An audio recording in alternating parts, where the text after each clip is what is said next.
उगता सूरज। उत्तर प्रदेश के एक छोटे से गांव भदैया में किसान हरनाम सिंह अपने परिवार के साथ रहता था। 5 बीघा जमीन ही उसका सब कुछ थी। उसी पर वह खेती करता, उसी से घर चलता और उसी से बेटे की पढ़ाई का सपना भी जुड़ा था। लेकिन पिछले 3 साल से मौसम ने जैसे उससे दुश्मनी पाल रखी थी। पहले बाढ़ ने उसकी धान की फसल बहा दी, फिर सूखे ने गन्ने को झुलसा दिया। ऊपर से खाद, बीज और सिंचाई के खर्चे ने उसे साहूकार भोला सेठ के दरवाजे तक पहुंचा दिया। पहले साल 5,000 लिया, फिर 10,000। धीरे धीरे कर्ज का आंकड़ा 55,000 तक पहुंच गया। ब्याज अलग, सेठ का रोज का ताना अलग। हरनाम की पत्नी गुलाबी ने चुपचाप अपनी चूड़ियां बेच दी। बेटा मनु स्कूल जाना छोड़कर खेत पर हाथ बौंटाने लगा। लेकिन हरनाम का माथा दिन भारी होता जा रहा था।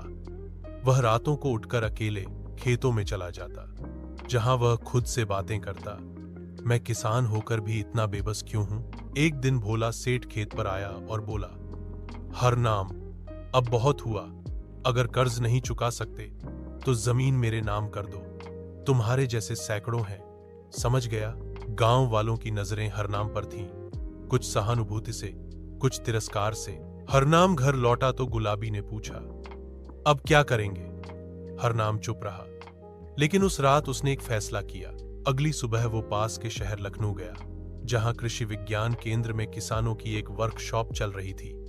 वहां उसने सुना कैसे किसान अब पारंपरिक खेती की जगह ऑर्गेनिक खेती, सब्जियों की मल्टी क्रॉपिंग और सीधे मंडी से जोड़कर मुनाफा कमा रहे हैं। उसे पता चला कि सरकार प्रधानमंत्री किसान क्रेडिट कार्ड योजना और फसल बीमा योजना के जरिए मदद कर रही है। हरनाम ने अपने गांव लौटकर सबसे पहले ऑर्गेनिक सब्जियों की खेती शुरू की। उसने गोबर की खाद, नीम की खली और कम पानी वाली फसलें अपनाई।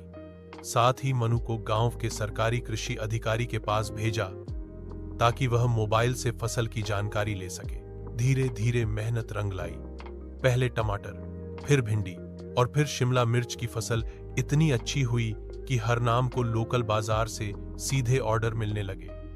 उसने अपने खेत में एक छोटा सा शेड नेट भी लगा लिया, जहां वो उन्नत खेती कर सकता था। 1 साल के भीतर हरनाम ने सेठ को आधा कर्ज चुका दिया। जब सेठ फिर आया तो हरनाम ने मुस्कुराकर कहा, सेठ जी, अगली बार पैसे लेने आप आइएगा। जमीन की बात दोबारा मत कीजिएगा। सेठ हक्का बक्का रह गया। गांव वालों ने पहली बार हरनाम को सर उठाकर चलते देखा।